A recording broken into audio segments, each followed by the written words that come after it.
This video explores the unsettling case of Skylar Neese, a 16-year-old honors student whose abrupt disappearance in 2012 sent shock waves through West Virginia. What began as a routine missing person case quickly evolved into a chilling mystery involving the ultimate betrayal by her to best friends. A calculated execution and a devastating conclusion no one anticipated. Skylar Neese was last seen at her home in Star City during a quiet summer evening. The night appeared uneventful. What happened next would fracture her family, weigh heavily on the community, and quietly launch one of Monongalia County's most meticulous homicide investigations in recent years. Skylar Neese was born February 10, 1996. She was 16 years old at the time of her disappearance. She was the only child to Mary and Dave Neese in the absolute center of their universe. Skylar was a junior at University High School in Star City, West Virginia, and wanted to become a criminal defense attorney. Skylar was an honor student who maintained a 4.0 GPA, but she was just focused on books.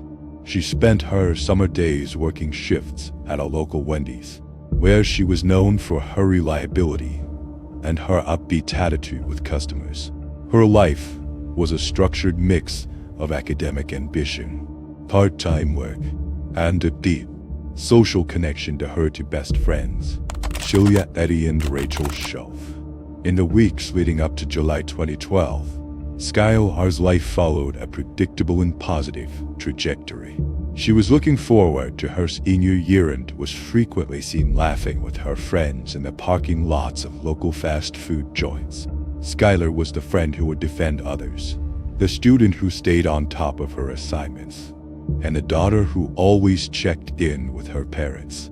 She had recently been focused on saving money from her job and planning for her future after graduation, moving through her days with the typical optimism of a high-achieving teenager.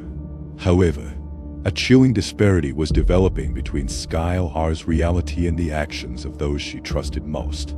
While Skylar was at her job at Wendy's, focusing on her tasks and texting her friends about their evening plans, within her trusted inner circle a murder was being plotted quietly, and she was the prime target. It all unfolded on July 6, 2012. The day had been unremarkable. Just another hot summer Friday in the quiet town of Star City. Skylar had finished her shift at Wendy's and returned home to the apartment she shared with her parents. She spent the evening in her room, and by all accounts, the night was proceeding with the mundane rhythm of a suburban household. Her apartment complex's surveillance video shows Skylar left the apartment through her bedroom window at 12:30 a.m. and got into a light-colored sedan. There was no hesitation in her step and no sign of a struggle. At 4 p.m. that day, the front door of the Neese household should have opened as Skylar returned from her afternoon shift. Instead, the phone rang. It was her manager at Wendy's, asking why their most reliable employee had failed to show up for work. Dave Neese rushed to his daughter's room and found the door locked from the inside. When he finally gained entry, the bed was empty and the window was unlatched. Outside, a stool sat prominently in the grass, a silent testament to her departure. Panic immediately set in, but the initial police response offered no comfort. Because Skylar had left through the window of her own volition, she was classified as a runaway. Her parents were frantic, insisting their daughter would never abandon her life for her job. Skylar's father said she did not take her cell phone charger, contact lenses, or solution. Her window was left open, and that she planned on coming home. But while the community began printing missing person flyers, investigators discovered a chilling detail from the car's path that night. The silver sedan hadn't headed toward a local park or a friend's house. It had driven straight toward the Pennsylvania state line, crossing into a remote, heavily forested area where cell service was non-existent and the darkness was absolute. But if Skylar went willingly with people she knew, Why did the car return to Star City hours later without her? For 6 long months, the investigation into Skylar Neese's disappearance hit a brick wall. There were no ransom calls, no sightings, and no digital footprints past the Pennsylvania state line. The hope that Skylar was simply a runaway began to erode, replaced by a suffocating silence that hung over Star City. But on January 3rd, 2013, Rachel Schoaf, after spending time in a psychiatric facility following a nervous breakdown, sat in her attorney's office with a federal agent. The room was sterile and quiet until Rachel spoke the words that would change the case from a search for a missing girl into a hunt for a body. She admitted that she and Julia Eddy had killed Skylar. She didn't just confess. She agreed to lead investigators to the exact spot where the crime had been committed. The drive to the location was a grim procession. Following Rachel's directions, investigators crossed into Brave, Pennsylvania, navigating a maze of winding back roads into a heavily forested area near a local pipeline. The weather was biting. The January ground was frozen solid and covered in a layer of fresh snow. When they reached a remote spot off a dirt path known as Gun Club Road, Rachel pointed toward the woods. The energy of the scene shifted instantly. As detectives moved through the brush, the silence of the woods was absolute. They discovered a chilling evidence of the struggle Rachel had described. Underneath a pile of dirt, branches, and heavy rocks, investigators found the partial remains of Skylar Neese. Because the ground had been too hard for the girls to dig a proper grave on the night of the murder, they had attempted to conceal their work with what was available. The site was cold, isolated, and showed signs of a frantic, disorganized attempt to hide the truth. The confirmation of Skylar's death sent a shockwave through the department and the community. The investigation was no longer about where Skylar was, but about the calculated coldness of the two girls who had sat on the Neese's couch for months, pretending to be grieving friends. As the forensic team processed the scene in the freezing Pennsylvania woods, one question dominated every investigator's mind. What could possibly drive to honors students to meticulously plan and execute the murder of their own best friend? The recovery of the remains in the frozen Pennsylvania woods transformed the case from a missing persons file into a homicide investigation of the most disturbing kind. While Rachel Schoaf had led them to the site, the investigation now pivoted to a rigorous forensic validation of her claims. Detectives and forensic specialists spent days meticulously sifting through the dirt and debris at the scene near Gun Club Road. They were looking for the tools of her destruction. Every bucket of soil was screened, leading to the recovery of several key items that Rachel had mentioned in her confession, including remnants of the clothing Skylar was wearing the night she disappeared and the biological evidence that would definitively link the site to the crime. The autopsy was the next critical step in the sequential discovery. Because the remains had been exposed to the elements for 6 months, the process was grueling. However, the medical examiner was able to uncover a horrifying truth that contradicted any notion of an accidental death or a spur-of-the-moment fight. Skylar Neese had been stabbed more than 50 times. The sheer number of wounds indicated a level of focused, sustained aggression that shocked even seasoned investigators. But as they examined the patterns of the strikes, a question emerged. How could the teenage girls coordinate such a frenzied attack without injuring each other? With the physical evidence of the murder confirmed, the hunt turned toward the silver Toyota Camry. Detectives seized the vehicle and used high-intensity forensic lighting and chemical reagents to search for traces of blood that Julia Eddy thought she had scrubbed away. Despite the months that had passed, the science didn't lie. They found trace amounts of Skylar's DNA in the trunk and the back seat. This breakthrough was the level-up investigators needed. It proved that the car was not just a means of transport, but a mobile part of a crime scene. It directly placed Skylar's blood inside the vehicle Julia claimed had only been used for a harmless joyride. As the physical evidence mounted, Detectives moved to the chilling interviews, specifically focusing on the contrast between the two suspects. While Rachel had broken down, Sheila Eddy remained a fortress of denial. Detectives spent hours in the interrogation room with Sheila, watching as she maintained her helpful friend persona even when confronted with the fact that Skylar's body had been found. Investigators were finally able to build a detailed reconstruction of Skylar Neese's final hours, given from Rachel, Chauffeur's confession and forensic validation, revealing a timeline of chilling precision. Rachel said that she and Sheila picked up Skylar in Sheila's car. In the trunk of the car, Sheila and Rachel had hid cleaning rags, bleach, wet wipes, a shovel, and a clean outfit for each of them to change once the murder was over. They wrapped the knives in towels and tucked them under their arms. They pulled up to Skylar's apartment complex around 12:30 a.m., where she is seen climbing into the back seat of the car. During this time, the three girls reportedly engaged in normal conversation, a psychological mask maintained by Sheila and Rachel to ensure Skylar remained unsuspecting as the girls then drove to Brave, Pennsylvania. The car eventually came to a stop in a remote area near a pipeline, the Off-Gun Club Road.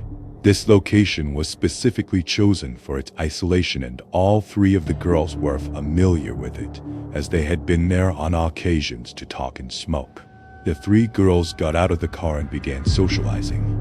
Rachel and Sheila claimed that they had forgotten to bring a lighter with them. Skylar said she would go to the car to retrieve a lighter. After turning her back to them, Rachel and Sheila then counted to 3, and on 3, the two attacked Skylar and began a brutal assault. Skylar attempted to run, but did not make it very far because Rachel tackled her and continued to inflict multiple wounds on her, with Sheila following close behind. At some point during the murder, Skylar managed to get Rachel's knife from her and attacked her above the ankle. Shelf claimed that she stopped the attack after being injured, but that Eddie continued to assault Skylar until there was complete silence. After they were certain Skylar was dead, the teens attempted to bury Skylar's body. Because the ground was too hard and rocky for the two teenagers to dig a grave with the shovel they had brought. So instead, they covered the body with branches, dirt, and leaves. Rachel and Sheila then changed out of their bloody clothing, wiped themselves and the car down with wet wipes, and then left the scene, drove back across the state line, and returned to their homes before sunrise, beginning the 6-month charade of the grieving best friends. Forensic evidence at the scene and the autopsy report, which documented defensive wounds on her hands and arms, proved that Skylar struggled against her two best friends until the very end. Sheila's parents divorced in 2000 after her father was in a car wreck that left him with a traumatic brain injury. Sheila had been friends with Skylar Neese since they were 8 years old. After having met at a local children's activity program called The Shack, after her mother remarried in 2010, she and her mother moved from Blacksville to Morgantown, WV, where Sheila then started to attend University High School alongside Skylar Neese, while Rachel Elizabeth Shaw attended a private Catholic school until high school. She then started attending University High School, where she met Eddie and Neese. Rachel was a theater student, known for being somewhat more reserved, while Sheila was the social anchor of the group, outgoing, popular, and notoriously active on social media. Together, they were Skylar Neese's two closest companions, a social triad that the community believed was inseparable. The betrayal was not just a single moment of violence, but a months-long performance of deception. Following the murder, Sheila Eddy's behavior was chillingly calculated. She spent hours in the Neese family home, sitting on the sofa Skylar once occupied, crying with Skylar's parents, and even helping them distribute missing flyers around the neighborhood. On social media, Sheila maintained a constant stream of posts expressing her heartbreak. On the day the investigation reached its 6th month, She tweeted, "Rest easy, Skylar. You'll always be my best friend. I love you more than you'll ever know," showing the calculated mask of a killer, staying close to her victim's parents to monitor the investigation's progress. When investigators finally pressed for a motive, they were met with a detail so chillingly banal that it defied logic. Rachel Shove told detectives that there was no grand betrayal, no fight over a boy, and no hidden debt. When asked why they decided to kill their best friend, Rachel's response was, "We just didn't like her anymore, and we didn't want to be friends with her." This motive turned a teenage disagreement into a death sentence. The investigation revealed that for months, the two girls had whispered about how to get rid of Skylar, eventually deciding that murder was the only way to end the friendship permanently. Although some students overheard conversations between Rachel and Shelia about the murder plot, but failed to report it, mistakenly believing that the girls were joking. The connection between the three girls was the very thing that allowed the crime to happen. Skylar trusted them enough to climb out of her window at midnight without a second thought. But why would two honor students with no prior criminal records choose such a permanent, violent solution to a social problem? This motive mystery left the community wondering if the girls were hiding something far more deeper, or if the friendship was merely a cover for a darker, shared pathology. On May 2013, the courtroom proceedings for the murder of Skylar Neese were as calculated and chilling as the crime itself. The atmosphere in the Monongalia County Courthouse was heavy, the air thick with the collective grief of a community and the palpable anger of the Neese family. Dave and Mary Neese sat only feet away from the two girls they had once welcomed into their home as daughters. The prosecution's theory of the crime was straightforward. This was a premeditated act of collective malignancy. They presented evidence showing that the girls had not only planned the murder but had also planned the cover-up, using their knowledge of the remote Pennsylvania woods to hide the body. Rachel Shove, having already provided the confession that led to the body, pleaded guilty to second-degree murder. According to Rachel's plea agreement, she pleaded guilty to murder in the second degree by unlawfully, feloniously, willfully, maliciously, and intentionally causing the death of Skylar Neese by assaulting her and causing fatal injuries. During her hearing, she stood before the judge, a stark contrast to the theater student she once was, and tearfully apologized to the Neese family.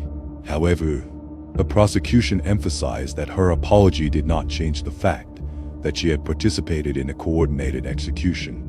On February 26, 2014, Rachel received a sentence of 30 years in prison, with eligibility for parole after 10 years. Shelia Eddie's path to justice was different. She had maintained her innocence and her grieving friend persona for months after Rachel's confession. Even as the evidence against her, the DNA in the car, the GPS pings, and the witness testimony became insurmountable. Unlike Rachel, Shelia's demeanor in court was described by observers as remarkably detached. She showed no outward signs of remorse, her expression remaining flat as the charges were read. This lack of emotion was a final, bitter pill for the Neese family to swallow. On September 4, 2013, West Virginia prosecutors publicly identified Shelia as the second alleged perpetrator of the murder of Skylar and announced that she would be tried as an adult. Shelia was indicted by a grand jury on September 6, 2013, on one count of kidnapping, one count of first-degree murder, and one count of conspiracy to commit murder. She pleaded not guilty. The date of the trial was originally set for January 28, 2014. Facing the prospect of additional charges from Pennsylvania authorities, Shelia pleaded guilty to first-degree murder.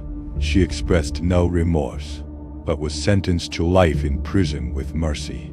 While sentenced as an adult, West Virginia law as at that time requires that a juvenile offender have a possibility of parole on a whole life sentence, with Shelia eligible for parole after 15 years.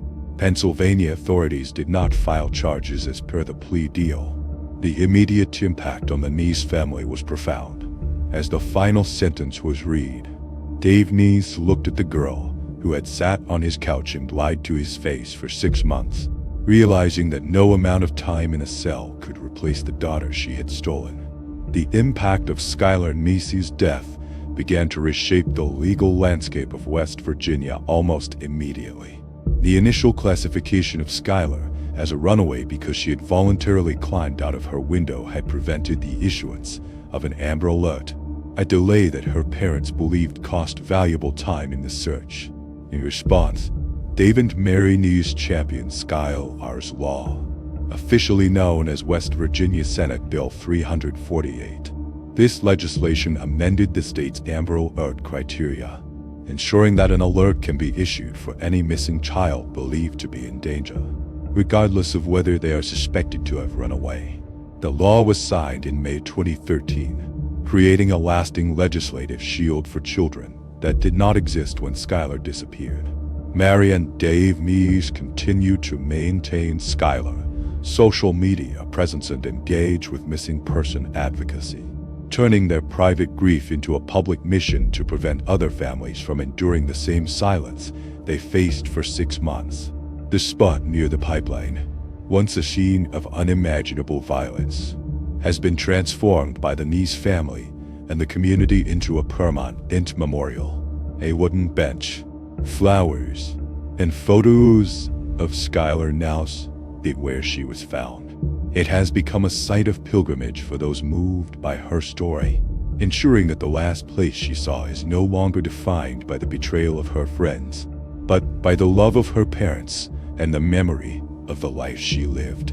The story of Skylar Neese serves as a chilling reminder of the hidden complexities within the social structures of youth.